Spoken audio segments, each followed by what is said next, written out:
안녕하세요. 오늘도 사연살롱을 찾아주셔서 감사합니다. 지옥을 빠져나와 지금은 행복한 삶을 살고 있는 30대 중반 여자입니다. 여러분은 신데렐라 이야기를 어떻게 생각하세요? 저는 어릴 때 가장 싫어했던 동화가 신데렐라였어요. 아무리 생각해도 신데렐라의 아버지는 용서가 되지 않았거든요. 자신의 딸이 그런 차별과 구박을 받는데 그걸 알아차리지 못하다니 부모로서 자격이 없다고 생각했어요. 그리고 또 한 가지 싫어했던 이유가 있었는데 그건 계모와 언니들에게 구박을 받던 신데렐라가 마지막엔 왕자와 만나 결혼을 한다는 것도 저는 싫더라고요. 스펙도 하나도 없는 그 답답하기만 한 신데렐라가 번지르르한 치장만으로 신분 상승을 한다는 것이 현실성이 없어 보였어요. 제가 이런 소리를 하면 주변 사람들은 왜 그렇게 생각이 꼬였냐고 묻곤 했는데 그건 바로 제가 신데렐라와 똑같은 처지였기 때문이었어요. 저희 아빠는 제가 어릴 때부터 건설 현장에서 막노동을 하셨어요. 저희 친엄마는 늘 막노동꾼 아빠의 벌이가 형편없다며 아빠에게 불만을 가지셨죠. 그래서 일주일에 5일 정도는 늘 돈 때문에 부부싸움을 하셨어요. 그러다 제가 10살이었을 때 엄마는 결국 자기는 이렇게 못 살겠다고 집을 나갔고 아빠는 그런 아내 따위는 없는 게 낫다며 이혼을 하셨는데요. 반년도 되지 않아 재혼을 하신다며 신데렐라처럼 새엄마와 언니 둘을 집으로 데리고 왔어요. 인사해라. 오늘부터 우리랑 같이 살 새엄마와 언니들이다. 어머, 네가 영은이구나. 어쩜 이렇게 귀엽게 생겼니? 니들도 오늘부터 막내 동생 잘 챙겨라. 알았지? 그나저나 집이 아담하고 좋네요.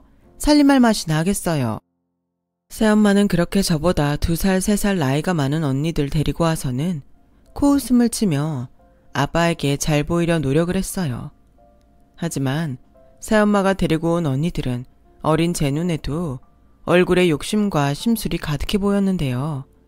굴러온 돌이 박힌 돌 뺀다고 친딸인 저보다 아빠의 사랑을 더 받겠다며 둘이 갖은 아양을 부리는데 어린 저였지만 그 꼴이 참 보기 싫더라고요. 그리고 아빠는 어느 시기부터 큰 공사들이 많다며 지방에 내려가 일을 하셨어요. 그렇다 보니 저는 자연스럽게 새 엄마와 언니들과 있는 시간이 많아졌고 아빠가 집에 자주 없으니 그들은 금방 본색을 드러내면서 저는 억울하고 서러운 시간을 보내야 했어요. 새엄마는 아빠가 없는 동안 저를 대놓고 당신의 친딸과 차별했고 아빠에게는 매일같이 제가 자기를 새엄마라며 싫어하고 언니들을 괴롭히며 학교에서는 말썽만 피운다고 거짓말까지 했는데 아빠는 어이없게도 새엄마의 말을 고지고대로 믿더군요.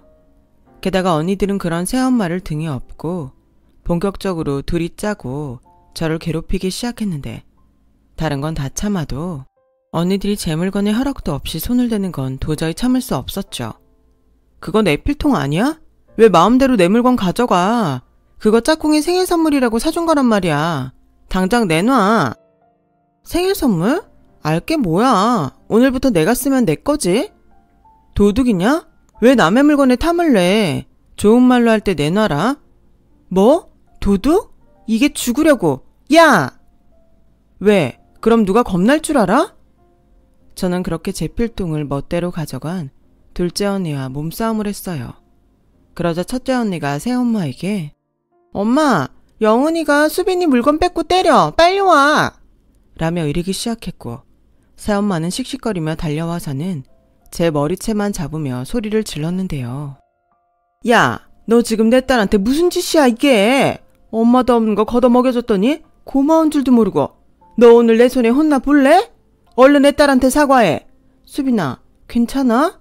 저 조그만 지지배가 아주 성깔만 있어서. 왜 저한테만 그러세요? 언니가 먼저 제 필통 가져갔단 말이에요. 왜 저만 혼내는데요? 언니가 먼저 잘못했어요. 그럼 언니가 저한테 사과해야죠. 어머, 저 말하는 싸가지 좀 봐. 자매들끼리 물건 좀 나눴으면 어때서? 넌 무슨 애가 그렇게 인정머리가 없니? 저는 어린 나이에도 어이가 없었어요.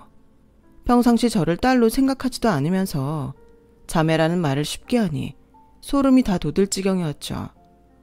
그래서 저는 무조건 필통을 내놓으라며 악을 썼고 급기야 필통을 들고 메롱하는 둘째 언니의 팔뚝을 물어버렸는데요. 새엄마는 무슨 자기 딸 팔이 잘리기라도 한 듯 아주 난리 부르스를 쳤어요. 그리고 아빠에게 연락해 기어코 지방에 있던 아빠를 집으로 오게 했는데 새엄마의 그 다음 행동이 아주 황당 그 자체였어요. 새엄마는 아빠가 오기 전에 자기가 방안을 더욱 난장판으로 만들기 시작했고 엉망이 된 방에서 고작 이빨 자국 난 게 다인 둘째 언니 팔에 붕대를 감았는데 아빠한테는 병원 응급실에 다녀왔다고 거짓말을 하자고 두 언니와 입을 맞추더라고요. 그리고는 아빠가 도착하자 울며 불며 저 때문에 살 수 없다며 마음에도 없는 이혼 얘기를 꺼내더군요. 아빠는 제가 아무리 아니라고 억울하다고 그렇게 말해도 제 말은 믿어주지 않았어요. 그리고 자기는 저 때문에 이혼할 수 없다며 다음날 바로 저를 평택에 있는 할머니 집으로 보냈어요. 저도 너무 억울하고 서러운 나머지 그때부터는 세상에서 아빠를 가장 미워하고 원망했죠. 내 부모가 나를 믿지 않고 버렸다는 생각에 저는 점점 삐뚤어져서 어긋나기 시작했어요. 하지만 다행히도 저를 맡아주신 할머니는 그런 저를 안타깝게 생각하셨고 제가 무슨 짓을 해도 다 당신 품에 품어주셨는데 제가 너무 속을 썩인 탓인지 할머니는 대장암으로 8년을 앓다가 돌아가시고 말았고 보호자가 없어진 저는 하는 수 없이 죽기보다 싫은 새엄마와 언니들이 있는 집으로 돌아오게 되었는데요. 아빠 일이 잘 풀려서인지 그동안 집도 좋은 집으로 이사를 했더군요. 그즈음 무슨 비결인지 마흔이 한참 넘은 새엄마가 임신을 했더군요. 새엄마는 뱃속에 아이를 들먹이며 저와는 못 산다며 아빠에게 또 이혼을 하자고 했어요. 한 번도 서러운데 두 번씩이나 같은 일을 당한다고 생각하니 저는 이 꼴 저 꼴 보기 싫어 그 길로 집을 나와버렸죠. 예상은 했지만 시간이 아무리 지나도 아빠는 저를 찾지 않았어요. 이미 기대도 하지 않았다고 생각했는데 막상 예상이 현실로 되니 저는 또 아빠에게 실망하게 되더라고요. 그렇게 그 길로 가출 청소년이 되었는데 세상에 혼자 떨구어지니 학교에 갈 생각은 하지도 못하고 아르바이트를 하며 생계를 유지해야 했어요. 그렇다 보니 저에겐 무엇보다 돈 버는 아르바이트가 중요했는데요. 제가 가출 청소년이다 보니 간혹 그걸 이용해 급여를 주지 않으려 하는 악덕 사장님들이 있었죠. 저는 번번이 그런 사장님 때문에 고생을 해야 했는데 그런 힘든 상황에도 제 발로 집에는 가고 싶지 않았어요. 그리고 그날도 한 달 동안 일한 월급을 받지 못해 몸과 마음이 힘들었는데 배가 너무 고프더라고요. 그때였어요. 하늘이 이번에는 제가 불쌍했는지 밥이라도 먹으라는 듯 현수막 하나가 눈에 들어왔는데요. 그건 말로만 듣던 노숙자들에게 무료로 식사를 나눠준다는 안내문이었어요. 그걸 본 저는 배가 너무 고팠기에 창피한 것도 모르고 그곳을 찾아갔고 그날 오랜만에 밥다운 밥을 먹을 수 있었어요. 배가 부르자 저도 모르게 눈물이 쏟아지더군요. 왜 내가 어린 나이에 이렇게 지내야 하는지 서러움이 폭발했던 거였죠. 그러자 그곳에서 봉사를 하시던 한 아주머니께서 그런 저를 안쓰럽게 보셨는지 저에게 다가와 언제든 배가 고프면 연락을 하라고 연락처를 적어주셨지만 저는 차마 그렇게는 하고 싶지 않았어요. 꼴에 동정받는 건 싫었거든요. 그래도 배가 너무 고프면 그곳에 가서 또 공짜 밥을 얻어먹곤 했는데 그 아주머니가 이번에는 한 국밥집 명함을 주면서 그곳이 숙식이 제공되는 가게이니 다른 곳에 가서 억울한 일 당하지 말고 거기 가서 일하면 어떻겠냐고 말씀하시더라고요. 저는 다음날 바로 아주머니가 준 명함에 적혀있는 국밥집을 찾아갔어요. 그곳은 꽤나 깐깐해 보이는 중년의 주인 아주머니가 계셨는데 가게를 찾아온 저를 쭉 훑으시고는 이내 알았다는 듯 저에게 말을 걸어왔어요. 너구나? 임 여사님이 말한 애가. 네? 임 여사님이요? 아, 네. 가출했다고? 그럼 집은? 부모님은 너 안 찾니? 그런 것도 말해야 하나요? 호모, 얘 좀 봐. 혹시 기분 나빴어? 오해는 하지 마. 나는 네가 여기서 일하다 난처한 일 겪을까 봐 미리 물어본 것뿐이야. 나 딴에는 좋은 일 하는 건데 오해받으면 억울하잖아? 아, 그건 걱정하지 않으셔도 돼요. 저희 가족은 저 안 찾거든요. 그래? 어떻게 들릴지는 모르겠지만 잘 됐다. 그럼 일은 언제부터 할래? 바로 시작할 수 있어요. 대신 월급은 꼭 주셔야 해요. 그럼 그건 걱정하지 마라. 대신 너도 돈값은 해야 한다. 저는 그렇게 그 가게에서 일하게 되었어요. 그리고 가게에 작은 방에 딸려 있었는데 그곳이 저의 숙소였고 저는 그곳에서 숙식을 해결하며 시급은 그리 높지 않았지만 돈 뗄 걱정 없이 꽤 오랫동안 일을 했어요. 그리고 그곳에서 저는 20살을 맞이했고 제가 본 주인 아주머니는 돈이 되는 일이라면 억척을 떠는 사람이었는데 그 와중에도 봉사를 하는 그런 사람이었어요. 그리고 아주머니에게는 효자이자 장애가 있는 아들이 한 명 있었는데요. 저보다는 8살이 많았고 장애가 있다고 하지만 보기엔 저와 별반 다른 것이 없어 보였어요. 그래서 처음엔 장애가 있다는 말에 놀라기도 했는데 나중에 조금 친해졌을 때 슬쩍 물어보니 시력이 좋지 않아 장애 판정을 받았다고 하더라고요. 눈이 많이 나빠요? 얼마나 나쁘면 장애 판정을 받아요?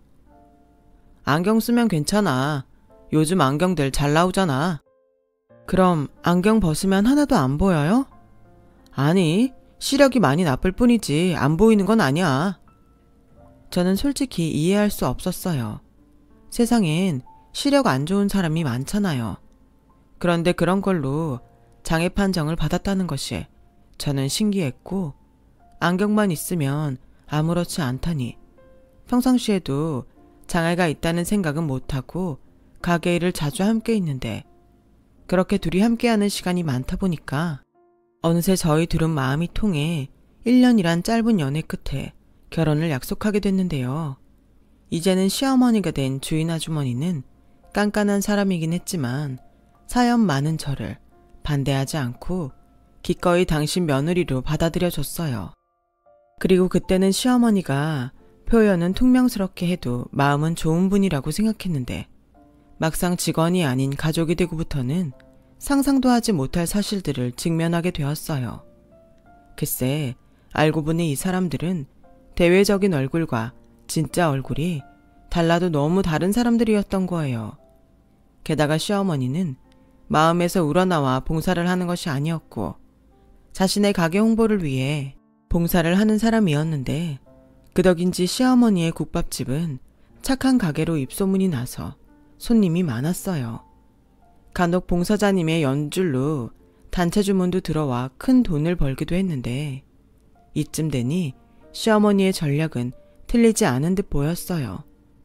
뭐 그건 그거대로 먹고 살기 위해 시어머니가 머리를 썼다고 치면 되지만 도저히 용서할 수 없는 또 하나의 사실은 남편의 장애였어요.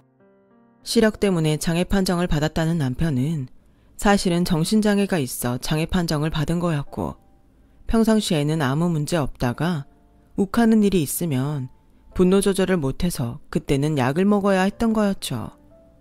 이쯤이면 사기 결혼 같아 저는 어떻게 해야 하나 무서워지더라고요.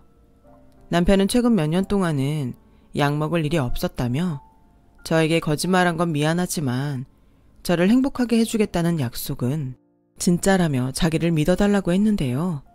그 약속은 끝내 지켜지지 않았어요. 결혼 후 시어머니 집에서 신혼을 시작했어요.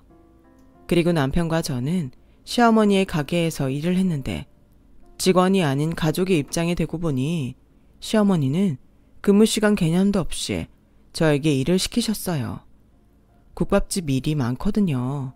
국물도 미리 준비해서 오래 끓여놔야 하고 김치면 밑반찬도 매일 만들어야 하니 시어머니는 어쩌면 그래서 남편과 저의 결혼을 좋아하셨는지도 모르겠어요. 게다가 직원일 때는 월급이라도 받았는데 가족이 되고부터는 제대로 돈도 주지 않으시더군요. 제가 예전처럼 월급을 주셨으면 좋겠다고 조심히 말을 하자 시어머니는 도끼 눈을 하고는 가족끼리 무슨 월급? 그리고 네가 무슨 돈이 필요해? 집 걱정이 있어? 굶을 걱정이 있어? 그래도 저도 필요한 게 있잖아요. 화장품도 사야 하고 옷도 사야 하고. 그런 건 다 필요 없는 것들이야. 화장품은 샤워하고 바르는 크림 하나면 되고 옷은 내가 봉사 가면 얻어오면 되니 그거 입어라. 넌 뭐 할 줄 아는 것도 없으면서 뭔 욕심이 그렇게 많아? 제가 욕심이 많다고요? 그럼 저 어머니 가게 말고 다른 가게에서 일할게요. 그럼 최소한 월급은 받을 테고 생활비 드릴 테니 그렇게는 안 돼요? 야, 가족끼리 인건비도 줄이고 그래야지. 너는 무슨 애가 네 욕심 채우는 것밖에 모르니? 이게 다 니들 위해서 그러는 거잖아. 나 죽으면 내 가게면 내 재산이 어디로 가겠니? 니들 나중에 편하게 살라고 이렇게 고생을 하는데 그 마음 하나 몰라주니? 이건 뭐 근본도 없는 걸 그래도 며느리라고 받아줬더니 아주 보따리 내놓으라고 지랄을 하네. 아직 한참 꾸미고 싶을 20대인 저에게 시어머니는 갖은 욕을 하며 저에게 욕심이 많다며 그런 건 모두 사치라고 하셨어요. 그래도 신혼 초에는 남편이 시어머니 몰래 제가 필요하다는 걸 사주곤 했는데요. 그것도 1년이 조금 넘으니 그 밥에 그나물이라고 시어머니와 다를 바가 없었어요. 아깝다는 거죠. 그리고요, 지금 생각하면 그것보다 더욱 비참한 생각이 드는데 처음엔 불편하고 불만스러웠던 그런 생활들이 시간이 지나면서 그런 것도 적응이라고 점차 아무렇지 않게 느껴졌다는 거였어요. 그게 익숙해지다 보니 저 역시도 그 사람들과 비슷한 생각을 하게 된 거였죠. 그래도 저는 무조건 분가를 하고 경제적인 독립을 해야 한다고 생각했어요. 그래서 남편에게 매일 분가의 필요성을 이야기했고 남편은 효자인지라 저의 말이 불편하자 급기야 화를 내기 시작했어요. 좀 그만해. 넌 우리 엄마가 그렇게 싫으냐? 우리 엄마 가출한 너 받아준 사람이고 아무것도 없는 널 조건 없이 받아준 사람이야. 그럼 고마워할 줄 알아야지. 분가? 웃기고 있네. 꿈 깨. 뭐라고? 그럼 난 뭐 평생 여기서 무급으로 일만 해? 됐어. 이럴 거면 이혼해. 뭐? 이혼? 너 말 다 했어? 그때였어요. 그날 처음 남편이 눈이 돌아 화를 참지 못하는 걸 직접 보게 됐고 시어머니는 그런 남편에게 서둘러 약을 먹이는데 막상 그것들을 경험하고 보니 제 결혼이 얼마나 잘못된 결혼인지 알겠더라고요. 그 후 저는 결혼 생활이 삶이 아닌 지옥이었죠. 그리고 시어머니는 장사를 하면서도 돈 버는 일이라면 가리지 않고 했는데 그중에 매일 하는 일이 새벽에 폐지와 고물을 줍는 일이었어요. 그리고 결혼 후 자신의 본색을 드러낸 후 그 후부터는 저를 항상 아침마다 데리고 나가려 했는데 제가 가게 일로 너무 힘들어 오늘은 못하겠다고 하면 그날 하루 종일 가게에서 막말과 고된 일만 시키는데 당해낼 재간이 없었죠. 데리고 다닐 거면 힘 좋은 당신 아들이나 데리고 다닐 것이지. 당신 아들은 혹여 잠이라도 깰까 조심조심 나가자는데 저는 그러고 싶지 않아 일부러 큰 소리를 내며 나갔어요. 그러면 언제나 제 뒤에서 저 성질머리하고는 하며 시어머니가 욕을 하셨는데요. 저도 그쯤이면 그러거나 말거나 눈치도 안 보게 되더라고요. 그리고 저도 꾀가나 값 나가는 고물들을 보면 시어머니 몰래 따로 챙겨 팔아서 돈을 만들곤 했는데 유일하게 돈을 만들 수 있는 수단이다 보니 저도 어느새 새벽이건 밤이건 길을 걸으면 고물이 어디 있을까 두리번거리게 됐어요. 그리고 제가 결혼 3년 차가 되어갈 즈음 그날은 태풍이 부는 날이라 돈이고 뭐고 나가고 싶지 않았는데 시어머니는 이런 날일수록 더욱 나가야 한다며 천근만근 같은 저를 재촉했고, 결국 밖에 나간 시어머니와 저는 모진 비바람에 리어카도 제대로 끌지 못했어요. 어머니, 오늘은 진짜 안 될 것 같아요. 이러다 다치시면 병원비가 더 나와요. 무슨 소리야. 나는 10년 넘게 하루도 걸러본 적이 없어. 이런 태풍 따위는 아무것도 아니라니까. 난 폭설이 내려도 끄떡없던 사람이야. 그리고 이런 날은 경쟁자도 없으니 얼마나 좋아. 이렇게 바람이 많이 부는 날은 뜻밖의 횡재도 하니까 넌 잔말 말고 뒤에서 리역 하나 잘 밀어. 젊은 애가 피죽도 못 얻어먹은 애처럼 힘도 제대로 못 쓰냐. 그렇게 도저히 앞으로 나아가지 않는 리어카를 끌며 2시간을 넘게 동네를 돌아다녔어요. 그러자 어디서 비바람이 날아왔는지 찻길 넘어 딱 봐도 값이 꽤 나가게 생긴 고물이 바닥에 굴러다녔고, 시어머니는 그 순간 자기 말이 맞지 않냐며 좋아서 그 고물을 주우러 찻길로 달려가셨는데요. 그 순간 저 멀리서 이삿짐 차량으로 보이는 큰 차가 달려오는 게 제 눈에 보였어요. 그 순간 저도 모르게 시어머니에게 차가 온다며 고래고래 소리를 지르면서 찻길로 뛰어들었고, 아찔한 그 순간 정신을 잃고 말았는데 그 뒤엔 아무것도 기억이 나지 않았어요. 제가 차에 치였는지 아니면 바로 코앞에서 기절을 한 건지 아무런 의식이 없던 저는 눈을 떠보니 병원이었고, 어머니가 호들갑을 떨며 제 앞에 서 있는데 그렇게 당하고도 무슨 마음인지 다행이다 라는 생각이 들었어요. 그런데요, 정신을 차리니 자꾸만 왼쪽 다리가 너무 아프더라고요. 남편에게 왼쪽 다리가 아프다고 의사 선생님을 불러달라고 하니 남편은 어이없다는 듯 웃으며 왼쪽 다리가 아프다고? 왼쪽은 다리가 없는데 어떻게 아파? 라며 제가 덮고 있던 이불을 들쳤는데 당연히 있어야 할 제 왼쪽 다리가 없었고 붕대만 층층 감겨진 왼쪽 허벅지만 보이더군요. 저는 제 모습에 놀라 비명을 지르며 혼절하고 말았죠. 제가 시어머니를 구하러 찻길로 뛰어가 시어머니 대신 그 이삿짐 차에 치인 거였어요. 심한 출혈과 다리 부상으로 다리를 절단하게 됐다는 말을 듣게 됐는데 남편의 말이 저를 더욱 비참하게 만들었어요. 이제 너도 장애가 생겼네. 나야 티가 안 나는 장애지만 넌 평생 절뚝거리며 걸을 테니 이를 어떡하냐? 그나저나 이거 네 꼴을 봐. 너무 웃기지 않아? 넌 이게 웃겨? 내가 어쩌다 이렇게 됐는데 이게 웃기냐고. 적어도 네가 내 남편이면 이걸 보고 웃을 게 아니라 슬퍼해야 맞아, 이 정신병자야. 뭐? 너 말 다 했어? 그래, 다 했다. 책임져. 책임지라고. 이게 다 욕심 많은 니네 엄마 구하려다 이렇게 됐잖아. 그니까 내가 이렇게 만든 것도 아닌데 왜 나한테 지랄이야. 따질 거면 우리 엄마한테 따져. 언제는 그런 효자가 없다더니 이제는 엄마 탓을 하냐? 시끄러. 너 여기 사람 많다고 그거 믿고 까부나 본데 너 집에는 안 갈 거야? 뒷감당 되겠냐고. 남편은 또다시 끓어오르는 분노에 소리를 빽 지르고 난동을 피우기 시작했고, 그러자 병원에서 간호사가 뛰어와 남편을 끌고 갔어요. 남편 말대로 이젠 몸도 성하지 않으니 제 남은 미래가 캄캄하더라고요. 그리고 시어머니는 약간의 뼈에 금이가 팔에 깁스를 하게 됐는데 그 와중에도 장사는 해야 한다며 또 억척을 떨었어요. 제가 병원에서 장애 판정을 받자 발빠르게 장애 등록까지 마쳤는데요. 황당하게도 제가 퇴원을 하자 자기는 팔이 시원치 않으니 저에게 가게에 나와서 일을 도우라고 했어요. 그 순간 분노장애는 남편이 아닌 제가 있는 듯 시어머니에게 지금 제정신이냐며 걸을 수가 없는데 무슨 일을 돕냐고 미친 사람처럼 악을 질렀고, 시어머니는 그런 제 모습에 당황했는지 그 뒤로 며칠간은 아무 말도 하지 않더군요.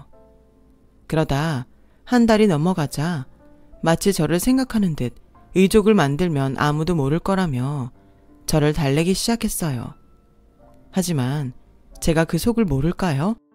의족을 하고 예전처럼 걷게 되면 가게 나와 일 시키려고 그런다는 걸 모르지 않던 저였어요. 하지만 아무런 힘도 없는 저는 거의 끌려가다시피 의족을 마쳤고 시어머니는 또 마음에도 없는 가식을 떨며 저에게 재활을 하라고 부추겼는데 어느새 주변에서는 시어머니가 저렇게 애를 쓰는데 며느리가 도통 말을 듣지 않는다며 시어머니가 불쌍하다는 말을 하고 있더라고요. 그리고 시어머니는 주변에 그런 동정 어린 시선을 즐기는 듯 보였는데 그 역시도 가게에서 파는 국밥을 가져와 자기가 파는 건데 드셔보라면서 또 가게 홍보를 하고 돌아다니더라고요. 순간 한 가지 생각밖에는 떠오르지 않았어요. 열심히 재활을 하고 재활이 끝나고 일상생활이 가능해지면 시어머니와 남편이 바라던 대로가 아닌 이혼하리라는 생각이요. 그렇게 재활에 매달린 지 1년이 지나자 저는 의족을 착용하면 자연스럽게 걸을 수 있게 되었죠. 그럼에도 불구하고 가게에 일을 하지 못하는 것처럼 일부러 그릇을 떨어뜨리고 재료들을 들고 가다 쏟아버리는 등 실수하는 척 연기를 했어요. 그리고 남들 눈을 엄청 의식하는 시어머니를 욕먹게 자기 때문에 다친 며느리를 억지로 나와서 일을 시킨다며 손님들이 들리게 떠들었더니 시어머니 얼굴이 불그락 푸르락 해졌죠. 이내 저를 주방으로 끌고 와서는 이렇게 말씀하셨는데요. 너 일부러 나 엿먹이려고 그러는 거지? 패은망덕한 것. 제가요? 제가 누구 때문에 다쳤는데요. 저 어머님 봉사 다니는 거기에 가서도 전부 다 얘기할 거예요. 그 사람들이 어머니 실체를 알고도 지금처럼 어머니를 착한 가게 사장님이라고 말씀해 주실지 모르겠네요. 뭐야? 결국 저의 협박이 먹혔는지 시어머니는 내일부터 가게에 나오지도 말고 집 밖으로도 나오지 말라고 하셨는데요. 일주일도 되지 않아 당신한테 도움도 되지 않은 저를 데리고 있는 것이 손해라고 생각했는지 시어머니는 당신이 직접 이혼 서류를 내밀며 저와 남편에게 쓰라고 했어요. 네가 내 아들한테 그랬다며? 이혼하자고. 그렇게 이혼한 게 소원이면 이혼해라. 어차피 가게 나와 일도 못하고 내가 뭐하러 너까지 데리고 있겠니? 그럼요. 어머님이 절대 그러실 분이 아니죠. 엄마, 싫어. 아니, 내가 이혼까지 하면 나는 뭐 혼자 늙어 죽으라는 거야? 그럼 너보다 더한 불량품이랑 사는 건 뭐 좋아? 그야. 그냥 참말 말고 이혼해. 그리고 이건 어디까지나 협의 이혼이니 위자료는 없다. 뭐라고요? 내가 누구 때문에 이 지경이 됐는데 그렇게는 못해요. 그래? 그럼 어쩌자는 거냐? 소송이라도 하겠다는 거냐? 못할 것도 없죠. 소송도 돈이 있어야 하는 거야. 아무튼 나는 좋게 이혼하라고 했다. 이혼이라도 하고 싶으면 그냥 순순하게 그 서류나 적고 그거 아니면 네 마음대로 하는데 내 집에서는 나가줘야겠다. 결국 저를 무일푼으로 내쫓을 생각이었네요. 내가 정말 이대로 당하고만 있을 줄 알아요? 왜? 예전처럼 또 협박이라도 하게? 하고 싶으면 해. 내가 먼저 네가 사고로 머리가 휙 돌았다고 소문 다 내놨어. 그 비싼 의족에 돈 쳐들어가며 재활까지 시켜줬더니 헛돈 나갔잖아. 너 그 돈 다 토해낼 자신 없음? 그냥 순순하게 도장 찍고 꺼져. 저는 시어머니의 말에 화가 나서 이혼 서류를 찢어버렸어요. 물론 이혼이 너무 하고 싶지만 제가 당한 것들이 있는데 이대로 저쪽 좋으라고 도장을 찍을 수는 없겠더라고요. 하지만 시어머니가 무슨 짓을 할지 겁이 난 저는 그 집에는 있을 수 없었고 그렇게 이혼도 하지 못한 채 야밤에 쫓기듯 그 집에서 나와야 했는데요. 막상 또 갈 것도 없고 돈도 없는데 이번에 몸까지 이 모양이니 이건 뭐 죽는 게 더 낫겠다는 생각도 들었어요. 그러다 저는 왜 남들이 누리는 행복을 단 한 개도 누릴 수가 없는지 하늘이 원망스러웠는데 종교도 없으면서 무작정 악에 받쳐 눈에 들어오는 대형 교회에 들어갔어요. 왜 나만 이렇게 불행하게 살아야 하냐고, 이 세상엔 왜 나쁜 사람이 더 잘 먹고 잘 사냐며, 그러고도 당신이 신이냐고 마구마구 소리를 쳤어요. 그런 저의 목소리가 너무 컸을까요? 분명 아무도 없던 것 같았는데 한참을 흐느끼 울던 저에게 어느새 연세 많은 권사님이 제 손을 잡아주시며 따뜻한 목소리로 아가씨, 밥은 먹었어요? 라고 하는데 별말도 아닌 그 말에 저는 그만 아이처럼 울음이 터지고 말았는데요. 그리고 그 늦은 시각에 그분의 집에서 식사를 하고 하룻밤 신세까지 지게 되면서 무엇 때문인지 모르겠지만 저는 그분에게 제가 그동안 살아온 아픈 이야기를 모두 쏟아냈어요. 그러자 제 이야기를 모두 들은 권사님은 저를 꼭 안아주며 너무 고생했다고, 너무 많이 아팠겠다고 저를 위로해 주는데 그 순간 제 안에 가득 찼던 원망과 미움이 조금씩 가라앉는 기분이 들더군요. 그리고 그날은 정말 오랜만에 편안하게 깊은 잠을 잘 수 있었는데요. 다음날 아침 교회를 다녀온 권사님이 저에게 뜻밖의 제안을 해주셨어요. 혹시 괜찮다면 갈 곳이 생길 때까지 여기 있을래요? 봐서 알겠지만 나도 혼자라. 그래도 제가 어떻게, 저는 몸이 좀 그래서 도움도 못 될 건데요. 내가 언제 도와달라고 했나? 그냥 나는 영은 씨가 여기 있으면 좋겠어요. 그냥 친척집에 왔다고 생각하면 안 돼요. 내가 안 그래도 같이 살던 딸이 지방으로 취업을 가는 바람에 적적했거든. 그럼 저 정말 여기 있어도 돼요? 그럼요. 어제 교회에서 그랬죠? 왜 영은 씨만 불행하게 살아야 하냐고. 오늘부턴 아주 작은 거라도 행복하게 살아요. 나도 도울 수 있는 건 도울게요. 권사님은 그 순간 저에게는 빛이었습니다. 그리고 그날 이후부터는 권사님 말씀처럼 작은 행복이라도 소중하게 생각하며 지냈는데 배운 게 도둑질이라고 이중인격자 시어머니에게 밑에서 배우긴 했지만 저는 요리하는 것이 가장 즐거웠어요. 그리고 권사님은 제가 만든 음식을 맛있다고 칭찬해 주셨는데 저에게 나중에 작은 가게를 하나 차려서 하면 좋겠다며 한식 자격증 시험을 보는 게 어떻겠냐고 하시더라고요.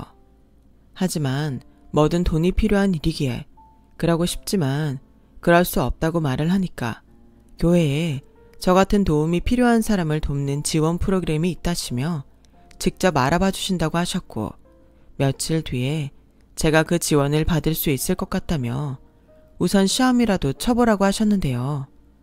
여태까지 쉬었던 것이 하나 없는 제 인생이었기에 저는 꿈을 꾸는 것 같았어요. 제가 그 교회를 다니는 사람도 아닌데 그런 고마운 지원을 받게 됐다는 것이 있을 수 없는 일처럼 느껴졌거든요.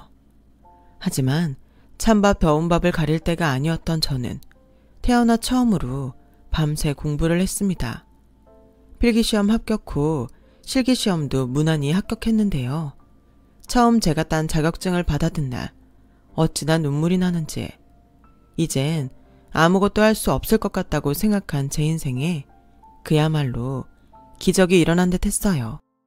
그리고 권사님은 합격을 했으니 교회에 감사 인사를 가자며 도시락을 만들어서 가면 좋겠다고 하셔서 제 평생 처음으로 감사한 마음을 담아 도시락을 만들어 다시 그 교회를 찾았고 그 교회에는 이미 제 사정을 아시고 일부러 오셔서 저에게 축하와 격려를 많은 분들이 해주셨는데요. 그 중에 낯이 익은 분이 한 분 계셨어요. 그분은 바로 저에게 시어머니 가게를 소개해준 봉사자분이셨는데 저를 보자마자 미안하다며 울기까지 하셨어요. 정말 미안해요. 나는 정말 그 사람이 그런 천하의 나쁜 사람인지 몰랐어요. 모든 게 다 나 때문이에요. 아니에요. 솔직히 원망할 때도 있었지만 결혼은 제가 원해서 했고 제가 이렇게 된 건 아주머니 잘못이 아니니 그러지 마시고 일어나세요. 그리고 아주머니는 저를 이렇게 만든 시어머니를 가만둘 수 없다며 제가 원하면 시어머니에게 복수할 기회를 주고 싶다고 하셨는데요. 저는 그렇게 마음이 넓은 사람이 아닌지 그 사람들에게 되갚아 주고 싶었죠. 그래서 아주머니가 하자는 대로 하기로 했는데 아주머니의 제안은 정말 뜻밖이었어요. 우리 처음 만났을 때는 학생이었으니까 내가 말을 놓을게요. 그래도 됐지? 우선 내 계획을 얘기하자면 그 사람을 내 집에 초대할 거야. 그리고 너는 내 수양딸로 소개할 건데 그때 네가 당한 것들을 모두 이야기해. 난 그걸 녹음도 하고 녹화도 할 거야. 그리고 그걸로 네 이혼 소송도 도울 거고. 그 사람의 진짜 얼굴을 세상에 뿌릴 생각인데 넌 어떠니? 저는 아주머니의 말에 고개를 끄덕였어요. 사실 정말 그렇게만 된다면 평생의 소원을 쓰는 거라고 해도 상관없는 기분이었거든요. 그래서 아주머니가 말씀한 날 아주머니 댁에 갔고 저는 처음으로 대저택을 구경할 수 있었는데요. 제가 도착해서 예쁜 옷과 화장을 하고 준비해 주신 휠체어를 탔는데 그때 밖에서 익숙한 목소리가 들려왔어요. 임 여사님, 그동안 안녕하셨어요? 오늘은 무슨 일로 저를 집에까지 다 초대를 해주셨는지 정말 감개무량하네요. 무슨 그렇게까지요. 오늘은 제가 부탁이 있어서 이렇게 바쁘신 거 알지만 사장님을 집으로 오시라 했습니다. 바쁘긴요. 아닙니다. 무슨 부탁이신지. 근데 듣자 하니 며느님이 집을 나가셨다고요? 아휴, 네. 저의 며느리가 크게 다치고 마음의 병이 심했거든요. 어떻게든 제가 끼고 딸처럼 품었어야 했는데 결국 집을 나가고 말았네요. 성하지도 않은 몸으로 지금쯤 어디서 무얼 하고 있을지 그것만 생각하면 가슴이 미어지는 게 속이 다 타들어가는 것 같아요. 아, 죄송합니다. 며느리 얘기만 나오면 제가 눈물이 나와서. 그러셨군요. 사장님 마음고생이 많으셨네요. 좋은 일 많이 하시니 분명 며느님도 사장님 마음 알고 돌아올 거예요. 그럼 제가 죽어도 여한이 없죠. 그나저나 부탁하실 일은 뭘까요? 아, 사실은요.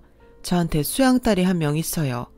몸이 조금 불편한 아이인데 제가 데리고 봉사를 좀 다니고 싶어서요.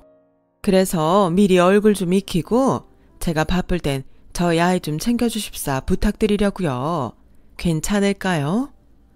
아, 그래요? 수양따님이라니 제가 정말 잘 보여야겠네요. 저도 장애가 있는 아이 엄마라 그 마음이 뭔지 압니다. 그렇게 말씀해 주실 줄 알았습니다. 그럼 잠시만 기다리실래요? 제 딸아이 한번 보고 가세요. 제가 나오라고 할게요. 아주머니는 그렇게 거실에서 말씀을 하고 제가 있는 방으로 들어오셨어요. 그리고 같이 나가면 또 안면 몰수하고 연기를 할 수 있으니 저 먼저 나가보라고 하셨는데 제가 탄 휠체어에는 초소형 카메라가 달려 있었어요. 그리고 이윽고 저는 문을 열고 거실로 나갔고 고개를 두리번거리며 집안을 구경하던 시어머니는 얼굴 가득 가식적인 미소를 띠며 저를 쳐다봤는데 저를 알아보고는 얼굴이 싹 굳어졌고 복화술을 하는 것처럼 조용히 다가왔는데요. 네가 왜 여기서 나와? 그리고 임 여사님은? 엄마는 좀 이따 나오신다고 저더러 먼저 나가라고 하셨어요. 엄마라고? 그럼 네가 이 집 수양딸이라는 거니? 말도 안 돼. 너 도대체 무슨 짓을 한 거야? 그리고 설마 허튼 소리 한 건 아니겠지? 무슨 소리요? 어머님이 실제로는 욕심만 많은 가짜 봉사자라는 말이요? 아니면 저를 여태 돈 한 푼 없이 부려먹다 자기 때문에 이 지경이 됐는데 하자품이라면 나가라고 했다는 말이요? 쉿, 조용히 해. 그래, 뭐 어찌됐든 알겠다. 내가 미안해. 내가 진짜 죽을 죄를 졌어. 그러니 제발 임 여사님한테는 아무 소리 하지 마라. 설마 벌써 한 거 아니지? 그래도 가출 청소년이었던 너를 거둔 건 사실이잖아. 그렇죠. 아마 싼 임금에 쓸 수 있다고 생각하신 거죠. 엄마한테도 잘 보일 수 있었을 거고. 그때였어요. 방에서 아주머니가 나오셨고 제가 또 알지 못하는 이야기를 하기 시작했는데 시어머니는 마치 무슨 귀신의 집에 온 듯 온몸을 부들부들 떠셨어요. 그런 거였군요. 전 그것도 모르고 이 아이 데리고 있어주면 다달이 숙식 제공 받는 값을 드리겠다고 했으니 이래저래 이득을 많이 보셨네요. 아니 임 여사님, 그건 오해입니다. 약속대로 숙식 제공했고 월급도 줬어요. 줬죠. 숙식 제공받은 값을 뺀 돈이요. 저 얘기 다 들었어요. 그리고 사장님이 봉사자들 사이에 퍼뜨린 영은이에 대한 거짓말도 이미 다 알고 있어요. 이제 그만 저희 딸한테 사과하시죠. 이혼 소송도 곧 진행될 겁니다. 그동안 안 주신 임금, 위자료 준비하셔야 할 거예요. 아니, 도대체 제가 뭔데 이렇게까지 하십니까? 수양딸이라지만 남이잖아요. 아니지, 임 여사님이 저희 며느리 엄마면 저와는 사돈지간인데. 사돈이요? 그쪽 구한다고 몸이 저렇게 됐는데 내쫓아놓고 이제 와서 사돈이요? 그리고도 당신이 사람입니까? 저는 억울합니다. 아니에요. 지금 여사님께서도 쟤한테 속고 계신 거예요. 근본도 없는 아이 말을 다 믿으십니까?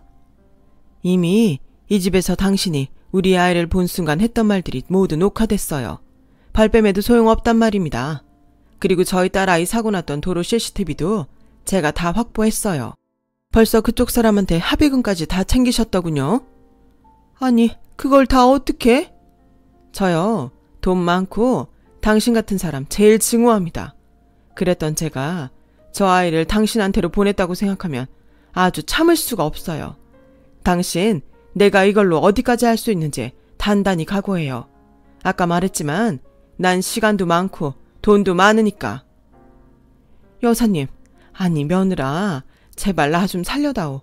그래도 너랑 나 아직은 가족이잖니? 내가 죽을 죄를 지었다. 합의금 받은 거 다 줄게, 응?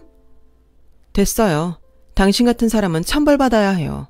내가 잃은 두 다리가 돌아올 수 없는 것처럼 당신이 지은 죄도 돌이킬 수 없으니까.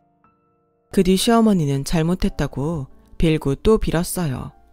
하지만 비참한 꼴로 쫓겨났고 저는 아주머니의 도움으로 이혼 소송에서 승소까지 하게 됐는데요.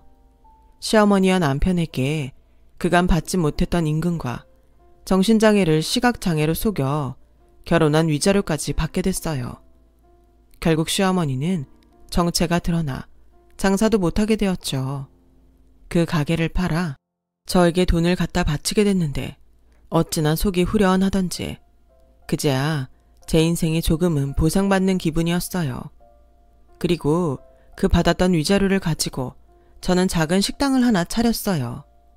받은 은혜를 저 역시 세상에 갚아야 한다는 생각에 10년이 지난 지금도 권사님과 아주머니를 따라 밥봉사를 다니고 있어요. 그리고 얼마 전 노숙자에게 무료 급식 봉사를 가게 됐는데 그곳에서 평생 보고 싶지 않았던 아빠를 보게 되었어요. 행색을 보아 힘들게 사는 것 같아 보였는데 이 역시도 인과응보가 아닐까 생각하며 저는 차마 앞에 나서지 않았어요. 아빠도 저를 못 보신 것 같았고요. 처음엔 아는 척을 하지 않아 마음속에 죄책감이 들기도 했지만 이제와 부녀의 정을 나누기엔 저도 아빠도 몸과 마음이 많이 다쳤죠. 제 마음속의 미움이 완전히 사라지지 않아서 먼 훗날 후회가 될지언정 지금은 아빠를 용서할 수가 없네요. 누군가 미움도 사랑이라고 하던데 아직 저는 잘 모르겠어요. 하지만 한 가지 배운 것이 있다면 절망 속에도 희망이 있고 가진 것이 없어도 나눌 수 있는 것들이 많다는 것인데요. 제 힘으로 음식을 만들어 장사를 하는 것도 보람있지만 요즘은 제가 누군가를 도울 수 있다는 것에 큰 감사함을 느끼고 살아요. 그리고 예전에 저의 복수를 도왔던 아주머니에게 그렇게까지 저를 도와준 이유를 물어본 적이 있었는데 아주머니의 대답은 네가 희망을 잃지 않고 살았으면 좋겠다고 생각했어. 나 역시도 절망 속에서 누군가의 도움으로 위기를 극복했거든. 너도 언젠가 그런 누군가를 도울 수 있었으면 좋겠어. 그리고 그냥 해본 말이 아니라 나는 그때부터 정말로 너를 내 딸이라고 생각한단다. 그러니 너도 날 엄마라 생각하고 의지했으면 좋겠어. 하시더라고요. 그 대답은 시간이 흐른 지금도 저를 살게 하는 희망이 되었답니다. 봉사라는 것이 남에게 베풀기만 하는 일이라고 생각했는데 막상 해보니 얻어가는 것이 아주 많아요. 그리고 제가 장애가 있다 보니 저를 보며 희망을 얻어가시는 분들도 계신데요. 그런 분들을 볼 때면 저도 제법 제 인생을 잘 살아가고 있는 것 같아 제 자신이 대견스러워집니다. 이제는 알 것 같아요. 절망의 끝자락에 희망이 저를 기다리고 있었음을요. 지금까지 저희 이야기 들어주셔서 대단히 감사합니다. 누군가에게 저의 이야기가 희망이 될 수 있었으면 좋겠어요. 언제나 건강하고 행복하세요. 감사합니다. 여러분, 사연 댓글에 응원과 현명한 조언 부탁드려요. 좋아요와 구독은 저에게 큰 힘이 됩니다. 오늘도 좋은 일 가득하세요.